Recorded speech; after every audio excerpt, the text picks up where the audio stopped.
अस्सलाम वालेकुम, welcome back. I am science Sajid और आज हम डिस्कस करने जा रहे हैं object oriented analysis and design IT 307 Punjab university का। और इसका पास्ट पेपर 2020 उसका शॉर्ट क्वेश्चन हम इस वीडियोस के अंदर डिस्कस करेंगे कि पिछले साल 2020 के अंदर आईटी 307 के शॉर्ट क्वेश्चंस कौन कौन से आए थे और उनके सजेस्टेड आंसर्स मेरी तरफ से क्या हैं। मैं उनका एक छोटा सा शॉर्ट सॉल्यूशन आपको प्रोवाइड करूँगा। स्टार्ट करने से पहले अगर अभी तक आपने यूट्यूब चैनल को सब्सक्राइब नहीं किया तो यूट्यूब ओपन करें और हुसैन साजिद ऑफिशियल youtube.com/हुसैन साजिद ऑफिशियल इस अकाउंट के ऊपर जाकर और मेरा ये चैनल जो है सब्सक्राइब कर दीजिए और ताकि आने वाली वीडियोस आपको मिलती रहें और आप अप टू डेटेड रहें। स्टार्ट करते हैं कि पहला क्वेश्चन हमारे पास क्या आया था इस साल। टोटल जो है 2020 के अंदर 4 शॉर्ट क्वेश्चन आए हैं और हर क्वेश्चन के जो है वो 5 मार्क्स हैं और टोटल ये शॉर्ट क्वेश्चन 20 नंबर के थे। पहला शॉर्ट क्वेश्चन था कि व्हाट इज सिस्टम ऑपरेशंस, के सिस्टम ऑपरेशंस क्या होते हैं। तो system operations they are basically the process, system operations are the processes involved in using the system for its defined purpose। कि कोई भी सिस्टम है तो हर सिस्टम का एक अपना एक डिफाइंड पर्पस होता है। तो उस पर्पस का जो भी उसका मकसद होता है सिस्टम का, उसको यूज़ करने के अंदर जो प्रोसेसेस इन्वॉल्व होते हैं उन्हें हम सिस्टम ऑपरेशंस कहते हैं। फॉर अ न्यू सिस्टम, किसी भी नए सिस्टम के लिए these processes may have to be designed and tested and operation and the operator trains in the use of the system। कि इसके अंदर क्या होता है कि कोई भी नया सिस्टम होता है तो उसके अंदर जो प्रोसेसेस हैं उनको डिज़ाइन भी किया जा सकता है, उनको टेस्ट भी किया जा सकता है और उन प्रोसेसेस के ऊपर डिफरेंट ऑपरेटर्स को ट्रेन किया जाता है सो दैट उस सिस्टम को अच्छे से यूज़ किया जा सके। ऑपरेशनल प्रोसेसेस जो होते हैं they should be flexible to allow the operator to cope with the problems. कि ये जो ऑपरेशंस जो होते हैं, ऑपरेशनल प्रोसेसेस होते हैं, वो इतने फ्लेक्सिबल होने चाहिए कि वो जो भी ऑपरेटर्स होते हैं उस सिस्टम के, वो उनको अलाउ करे कि वो प्रॉब्लम्स के साथ डील कर सकें, उन प्रॉब्लम्स को सॉल्यूशन निकाल सकें और जो भी उसके अंदर वर्कलोड के दरमियान फ्लक्चुएटेड वर्कलोड के जो पीरियड्स होते हैं, जो ड्यूरेशन होता है, उसके साथ भी वो हैंडल उसको भी कर सकें। इसके अंदर कुछ प्रॉब्लम्स आती हैं कि problems with operation automation. Basically हम ये सिस्टम ऑपरेशंस क्यों बना रहे होते हैं ताकि सिस्टम को ऑटोमेट किया जा सके। It is likely to increase the technical complexity of the system. कि ये जो सिस्टम है उसकी टेक्निकलिटी जो है वो, या उसके अंदर जो कम्प्लेक्सिटी है वो थोड़ी सी टेक्निकल बिहेवियर से अगर हम देखें तो वो इंक्रीज हो सकती है because it has to design to cope with all anticipated failure mode. कि जितने भी उसके अंदर फेलियर मोड्स होते हैं, ये अगर हम ऑटोमेट कर रहे हैं सिस्टम को तो ये इतना कैपेबल होना चाहिए कि हर तरह के फेलियर को डील कर सके। This increase the cost and time required to build the system. कि हम एक ऐसा सिस्टम, ऑटोमेशन का मतलब क्या होता है, कोई भी मसला है तो वो सिस्टम खुद से उसको डील करे। फॉर एग्जांपल कि आप एक कंपनी में बैठे हैं और आप एक सॉफ्टवेयर बना रहे हैं तो अचानक किसी बंदे का सॉफ्टवेयर आपने बनाया था वो ख़राब हो गया या वो चलना बंद हो गया, तो ऑटोमेटिकली आपका सिस्टम जो है विदाउट एनी ह्यूमन इन्वॉल्वमेंट वो उस फेलियर को डिटेक्ट कर सके और उसको सोल्यूशन निकाल सके। तो इस तरह से हम जब ऑटोमेशन कर रहे होते हैं तो उससे एक तो ऐसा सिस्टम जो है वो डिफरेंट प्रॉब्लम्स होती हैं तो उनको हैंडल करने के लिए हमें उसकी प्रोग्रामिंग करनी पड़ेगी, तो उस सिस्टम को बिल्ड करने में ज़्यादा टाइम रिक्वायर्ड होगा। जब ज़्यादा टाइम लग रहा है तो ज़ाहिर बात है जो पर्सन उस सिस्टम को बिल्ड कर रहा है उसकी कॉस्ट भी है, तो इससे कुछ ना कुछ कॉस्ट हमारी जो है वो इंक्रीज हो जाएगी। Automated systems are inflexible. कि हम ह्यूमंस क्या होते हैं, हम फ्लेक्सिबल होते हैं कि हर जो होता है मसला उसके लिए तैयार रहते हैं, लेकिन जो ऑटोमेटेड सिस्टम्स होते हैं वो तैयार नहीं रह सकते क्योंकि वो सोच नहीं सकते। वो उतना ही काम कर सकते हैं जितना उनको बताया जाता है। आपने उनको 50 मसले बताए हैं तो वो उन 50 मसलों का हल तो निकाल सकते हैं, लेकिन कोई एक नया मसला बीच में आ गया जो उन 50 में नहीं था तो वो उनको सोल्यूशन नहीं निकाल सकते। Peoples are adaptable and can cope with problems and unexpected situations। कि लोग जो होते हैं वो चीज़ों को अपनाने के आदी होते हैं। वो आने वाली नई प्रॉब्लम्स और एक गैर यकीनी कोई सूरत हाल पैदा हो जाती है, अनएक्सपेक्टेड कोई सिचुएशन आ जाती है तो ह्यूमंस जो हैं वो उसके साथ हैंडल कर सकते हैं, वो उसके साथ डील कर सकते हैं। लेकिन जो ऑटोमेटेड सिस्टम्स होते हैं वो अनएक्सपेक्टेड एरर को सॉल्व नहीं कर सकते। इसका मतलब क्या हुआ कि you do not have to anticipate everything that could possibly go wrong when you are specifying and designing the system। कि आप हर चीज़ नहीं हैंडल कर सकते जब आप एक सिस्टम को बना रहे होते हो, उस सिस्टम को डिज़ाइन कर रहे होते हो, उसके जो स्पेसिफिकेशंस हैं वो आप डिज़ाइन कर रहे होते हो, तो आप हर मसले को हैंडल नहीं कर सकते, क्योंकि अनएक्सपेक्टेड कुछ भी कभी भी हो सकता है। तो जो चीज़ अनएक्सपेक्टेड है, आपको फिर नहीं पता होगा, तो आप वो सिस्टम के अंदर फीड कैसे करेंगे। तो ये कुछ ड्रॉबैक्स हैं ऑटोमेटेड सिस्टम्स के। तो ये मेरे ख्याल से एक 5 नंबर के शॉर्ट क्वेश्चन का ये एक बेस्ट सोल्यूशन है। नेक्स्ट हमारे पास सेकंड क्वेश्चन आया था कि differentiate between class and object. तो class is a blueprint from which you can create an instance. कि क्लास एक जनरल मास्टरपीस होता है जिससे आप डिफरेंट इंस्टेंसेस क्रिएट कर सकते हैं, जबकि object is an instance of a class which help programmers to use the variable and methods from the inside the class. के ये एक इंस्टेंस होता है क्लास का जो हेल्प करता है प्रोग्रामर को कि क्लास के अंदर बनाए गए वेरिएबल्स और फंक्शन यानी मेथड्स जो हैं उनको क्लास के अंदर से आप यूटिलाइज कर सको।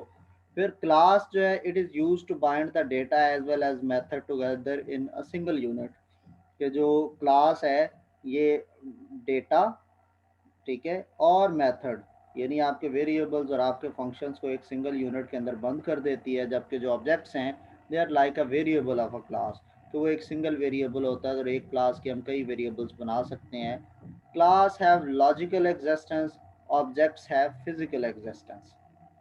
कि आप कोई भी सिस्टम बनाते हैं तो आप सबसे पहले, या आप एक नया मॉडल का मोबाइल फ़ोन बना रहे होते हो तो आप सबसे पहले उसका एक मॉडल बनाते हो, एक आप उसका मास्टरपीस प्रिपेयर करते हो मोबाइल फ़ोन का, उसको टेस्ट करते हो, चेक करते हो, जब आप ओके करते हो तो फिर आप उसकी जो है वो प्रिपरेशन के लिए जो है आप अपनी फैक्ट्री में या जो भी आपका मैन्युफैक्चरिंग यूनिट है आप उसको ऑर्डर करते हो कि इसके आप 1 लाख या 10 लाख पीसेस रेडी कर दो।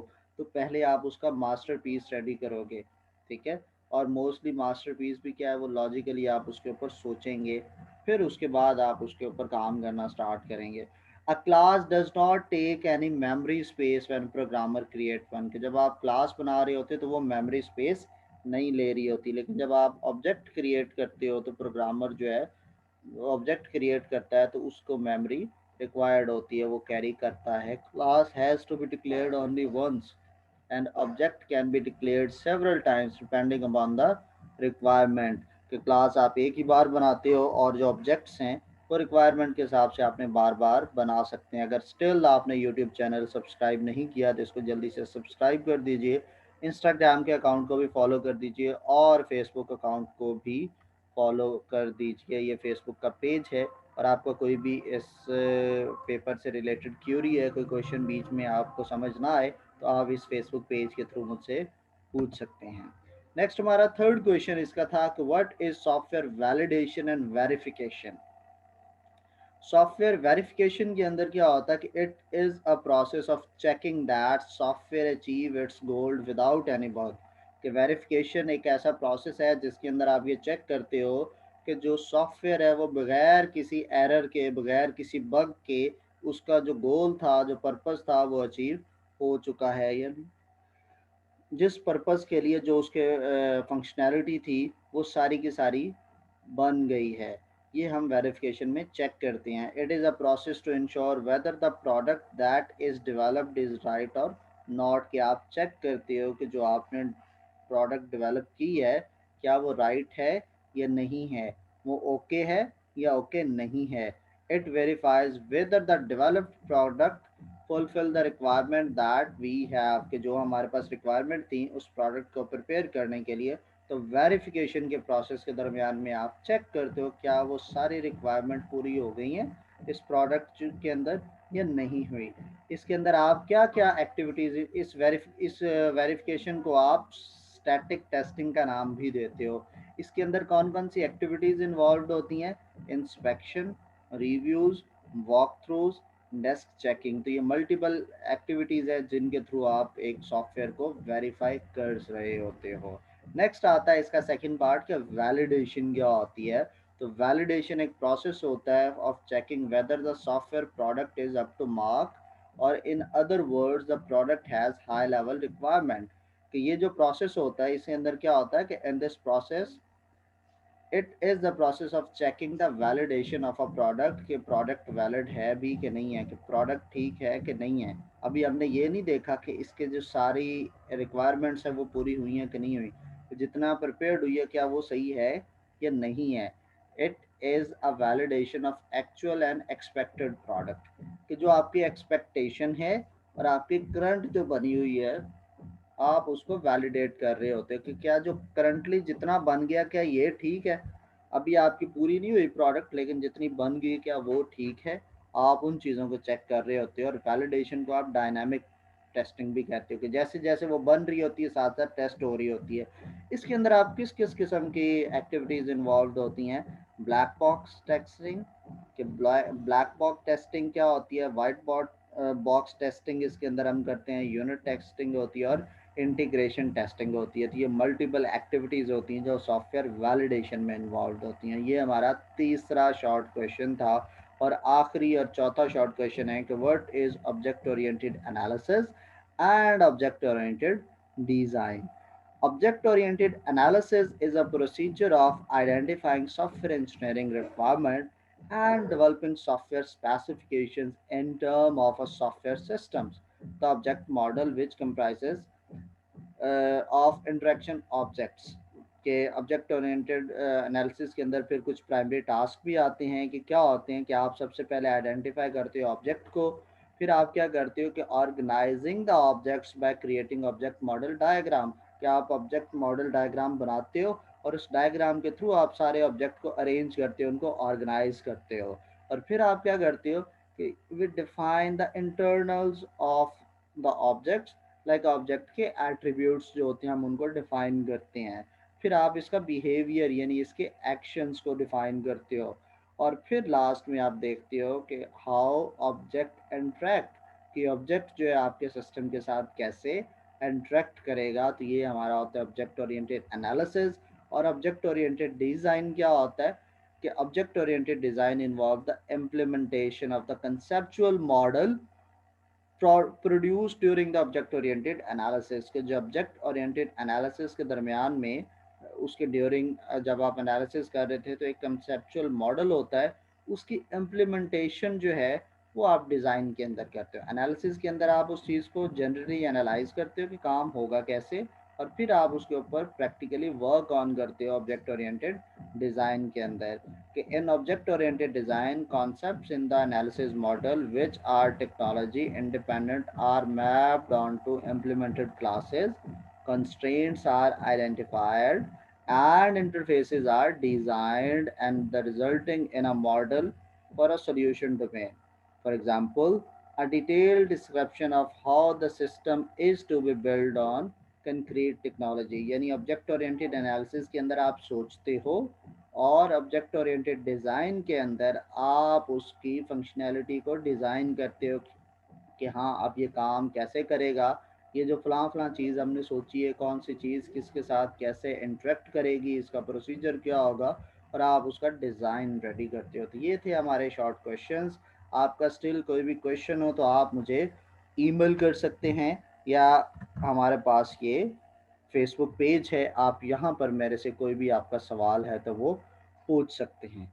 इंशाल्लाह आपसे नेक्स्ट वीडियो के अंदर मुलाकात होती है, उसके अंदर हम यही 2020 के लॉन्ग क्वेश्चन जो है पास्ट पेपर के उसको हम डिस्कस करेंगे डिटेल के अंदर।